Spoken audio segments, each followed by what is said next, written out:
All right, Braves fans, let's get rolling. I'm George McNair, and this is State of the Braves.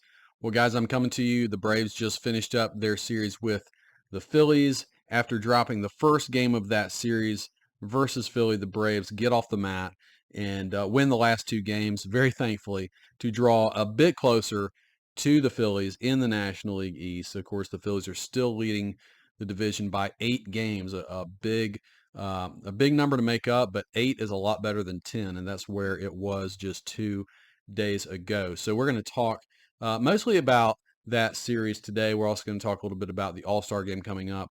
I do want to hit on some Braves news to start this episode. So on Friday, the Braves sign old friend Eddie Rosario to a minor league deal after the outfielder was released by the Nationals.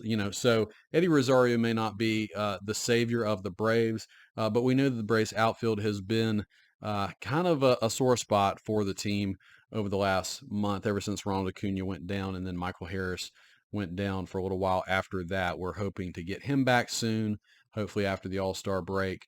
But, Eddie, I don't know. I don't know what he has to give, but it's kind of nice to have him back as a Brave at least. So obviously, Braves fans are no stranger to Eddie Rosario. He could provide a boost uh, against righties. That's been a real weakness for this Braves, and whoever's filling in left field, been a weakness for pretty much everybody in left field as of late. It's an issue I talked about in just my last episode. So you all know Eddie. At his best, he can be a streaky, great, dynamic hitter, but he can also go into these long offensive slumps where he's just doing not much for you. So perhaps being back with the Braves will energize him. For now, he is at AAA Gwinnett. The reality is Eddie has been having a really, really bad year with the Nationals, hitting just 183 with 7 home runs in 219 at bats.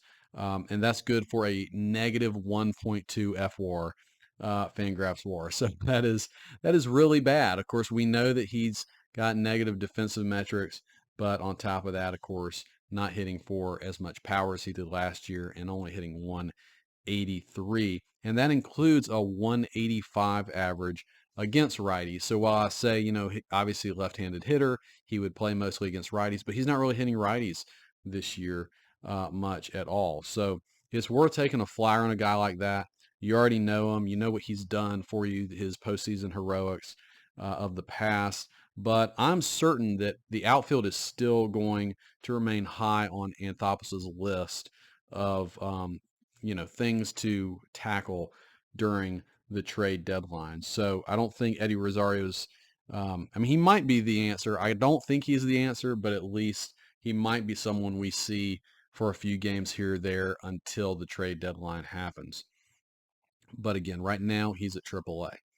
All right, so let's get into some All-Star news. Just this afternoon, or late this afternoon at least, the All-Star reserves were named. So now we have a picture of the full All-Star team. Of course, there's always guys who don't play, and more reserves are named, whether it's due to injury or whatever. So that could still happen. But let's go ahead and get into the guys, the Braves, who will be going to the game. Of course, the Braves won't be quite as prolific this year as they were last year with their representation. Remember last year the Braves had an astonishing 8 players in the game, including 3 starters. And honestly, I think that was very well earned. Most of the Braves had career years. It was such a tremendous year offensively, especially for the Braves. So yeah, 8 players last year. This year, only 3. The Braves All-Stars include Chris Sale. This is his 8th All-Star appearance. Ronaldo Lopez, very much deserved. He's leading the league in ERA, and had a great day today once again. And then Marcell Ozuna, his 3rd All-Star appearance and his first in quite a while, and also, as we know, very well deserved as a DH. Leading the National League in RBIs, one of the leaders in home runs, not the leader, but near the top of the list in home runs. So that's really cool that those 3 earned it, and they certainly did earn it, and they should be there. I feel like the Braves definitely had one or maybe two snubs. I think Max Fried absolutely deserves to be at the All-Star game. It's hard for the Braves to get three of your starters into the All-Star game. I think that's probably one reason. If you ranked the three just by the numbers, Fried is probably third among Sale, Lopez, and himself. But he has a 3.18 ERA, a 1.14 WHIP. And we all know that even just those stats don't really tell the full story because of how badly he started the year. If you remove those first two starts, he's been one of the best pitchers in the entire National League since then, and yet he's not in the All-Star game. It's hard for me to, come to grips with the idea that Max Fried isn't one of the 10 best pitchers in the National League. And is not going to the All-Star game. It's just kind of laughable. It's kind of amazing to me that Fried has only made one All-Star game in his career, and that I guess is still the case. And I'm also a little annoyed that Paul Skeens is gifted a spot in the game, but Fried is denied a spot. Look, Skeens is tremendously talented. I'm not denying that at all. He has been really, really good in his first 10 starts, but he's only made 10 starts in his entire career. What if he blows up in his next two starts and his ERA goes over 4 before the game? I mean, it's just kind of, the Braves announcers were talking about a little bit today. There was even some ESPN writers who wanted Skeens to start the game. It's just a little much for me. I struggle a lot with how giddy some people in baseball get early on with rookie players and how early they want to crown these guys as the next big thing. And we know. I mean, I think about Austin Riley. Now he turned into an all-star. He burst onto the scene, tremendous with home runs, and then think about the next year and a half was struggle. And I mean, I'm not saying that that's going to happen to Paul Skeens, but it's just kind of, I don't know. It feels a little bit like he doesn't deserve this spot. And, if he was just some random pitcher who had come up and made 10 good appearances, I guarantee you there's other pitchers around the league that are kind of like that and are not going to the All-Star game. So anyways, I think he's probably a great pitcher and he's going to continue to be and will earn many All-Star appearances. I just don't know that he earned this one. And especially knowing that Fried is staying home, it's a little annoying to me. The other guy that I do think, a lot was made of it this past week, and I think rightfully so, Jesse Chavez. It would have been such a good story for Jesse Chavez to make the All-Star team. 1.67 ERA in 37 and 2/3 innings. Just awesome, right? And a team favorite and really should be a league favorite. And yet he is not going. I guess the league didn't latch on to the feel-good story that the Braves were trying to create there with Jesse Chavez. I mean, he has nearly identical numbers to Matt Strahm of the Phillies, who made the All-Star team as a non-closer out of the bullpen. Now, he is a lefty, so maybe there's some strategy involved in bringing a lefty bullpen guy. Maybe that's the argument. But it's still just like, come on, guys. That would have been a really cool moment for Jesse Chavez, but he doesn't get it. So I think Fried and Chavez probably are the two biggest snubs. Now, one other thing I'll mention, and we'll move on from the All-Star game. The Braves non-snubs is what I would call it. We cannot deny that no Braves full-time position player deserves to be at the All-Star game. I mean, they didn't make the team, and they really didn't deserve to make the team. I thought Austin Riley might be making a late push, but I think he came up a little short. I think he started his run a little too late for that to happen. But it's really sad considering the talent that's on this team from a position player standpoint. And they just haven't been able to get it going. And I mean, if they've been playing better of late, and I'm going to, most of this podcast is going to be positive, but it is just amazing to think about last year, 8 All-Stars, and this year from a position player standpoint, nothing. I mean, I'm not including Ozuna, of course, as DH. But you know what? I mean, maybe maybe it just means that all these guys will get hot and will mash in the second half of the season. And I mean, honestly, that's more important anyways. And the other silver lining is the guys who aren't going to the All-Star game get a true break, right? Ozzy and Olson and Riley can be at home for about 4 days and recharge batteries. And I think especially Olson could probably use that. Riley's hot. And Ozzy's getting hot. I kind of hate for those guys to take any days off, but I think Olson especially could probably use the break. All right, guys. Well, let's get into this series against the Phillies. It was obviously a big series for the Braves to win. No Bryce Harper, no Schwarber. The Braves should win this series. And after dropping the first game, it looked not good. And thankfully, they bounced back, took 2 out of 3. It's the very least that they needed to do. And sure, a series sweep would have been sweet. And I think they actually came really close to doing that outside of one really bad inning that we'll talk about here in a second. But, pitching overall in this series was really good. Unfortunately, it didn't start great. So game one was disappointing as Max Fried was hit pretty hard for the first time in a long time. Maybe this start is kind of what swayed whoever decided the pitching reserves for the All-Star game. Maybe this one swayed somebody. But, yeah, he was hit hard for the first time in a long time. And then the Braves had a disastrous seventh inning defensively that really kind of sealed the deal in this game. Max gave up 5 earned runs and 11 hits to the Phillies, including 2 home runs to Trey Turner. And then in the seventh inning, the Braves had 3 errors that allowed 3 runs to score when Jesse Chavez was on the mound in that inning. Just a ugly, ugly inning and a frustrating one because the Braves had scored to kind of get back in the game. That got them down 8-3, and then late, Ozuna hit a 3-run homer to get it kind of close again, but they just couldn't do anything else beyond that. Game 2, the pitching was great. Spencer Schwellenbach, this was huge because on paper, you're thinking Spencer Schwellenbach going up against Ranger Suarez, who'd been one of the best pitchers in the National League all year. Ends up, he's an all-star. He's named an all-star. Looked like a big mismatch on paper, but Schwellenbach totally outpitched him. It was really his best start of his career to date. He attacked the zone the entire game. And, when the Phillies had a few opportunities, he really locked them down.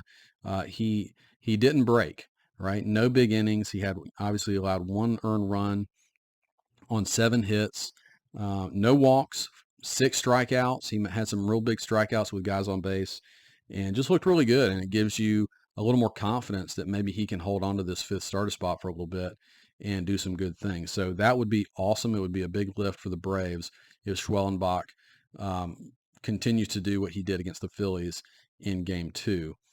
Meanwhile, offensively in these first 2 games, Ozzy and Ozuna come to life. Ozuna, of course, has been great all year, but last 2 weeks he'd been, he hadn't hit a home run and he hadn't been quite as good. And then Ozzy, I remember thinking at the beginning of game 1, like, man, Ozzy just has not, especially power-wise, just has not been there this year.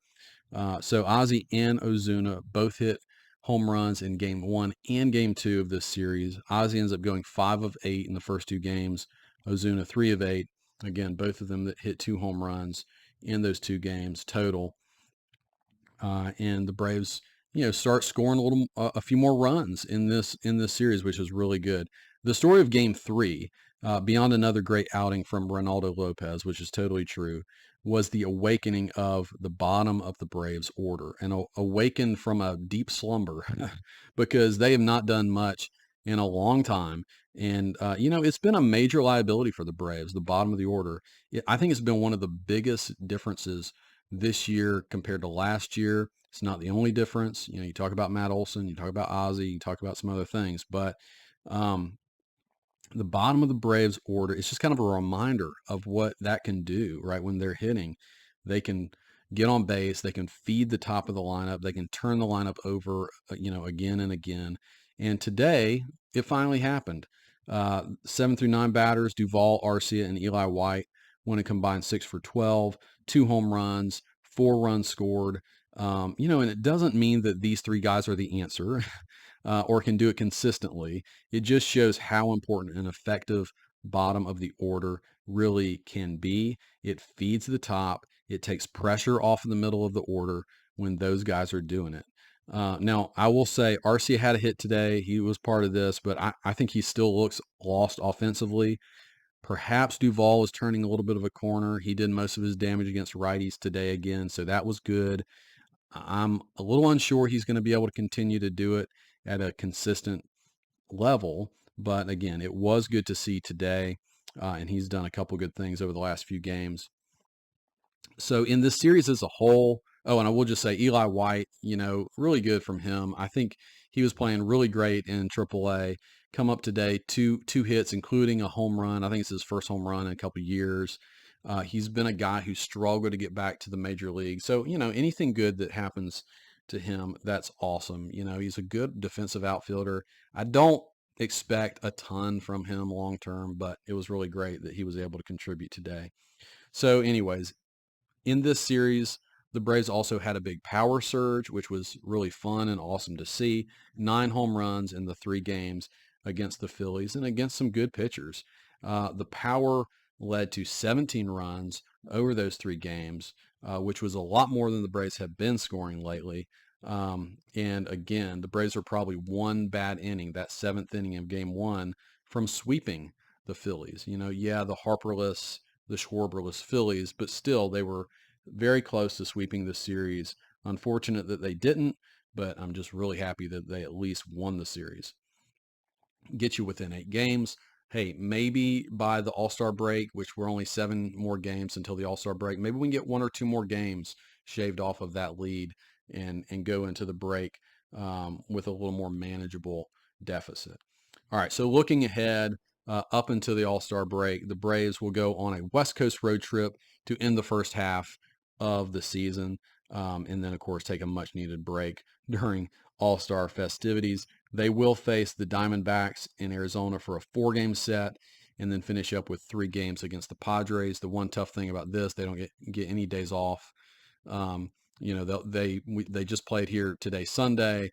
They play Monday in Arizona, and then go directly to San Diego with no days off. So probably a little bit of a tough way to end the first half. And quite honestly, I felt like the schedule for the Braves in the first half has just been very challenging in a lot of those kind of travel days and days off and that sort of thing. Anyways, it just seems to be happening again. But the Diamondbacks, somewhat surprisingly, are a game under 500 for the season. They're just 5-5 in their last 10 games. So they've just been very underwhelming this year, particularly as the defending National League champs. Their pitching has been their issue this year. It's been their weak spot. They have a team ERA of 4.71, which is second worst in the majors. The only worst team is Colorado. Then the Padres have been marginally better. They are 5 games over 500. They're 18th in the bigs in team ERA, so not great pitching, but better certainly than the Diamondbacks. The Diamondbacks and the Padres are both top 10 offensive teams. So that's the challenge to the Braves pitching staff to bring their A games in these games. But, again, the Braves are going up against not dominant pitching. So, some good pitchers they could still go up against, a Zach Gallen or that sort of thing against the Diamondbacks. But this trip may really be a great opportunity for the Braves bats to perform well. They hit well against Philly. Maybe they can keep it going into the All-Star break. So that's what I'm looking for over these next few games. And just finish this tough first half on a positive note.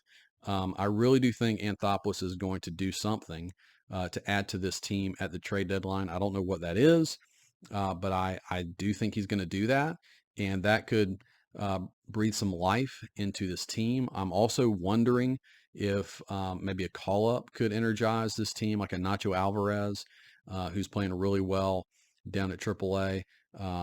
Maybe he could step in for RC at shortstop. I mean, I don't know if the Braves are willing to do it, but sometimes that sort of thing can really breathe life into a team that just Need something good to happen. So, all right, guys. Well, that's it for this episode of State of the Braves. Thanks for joining me, and I'll talk to you soon.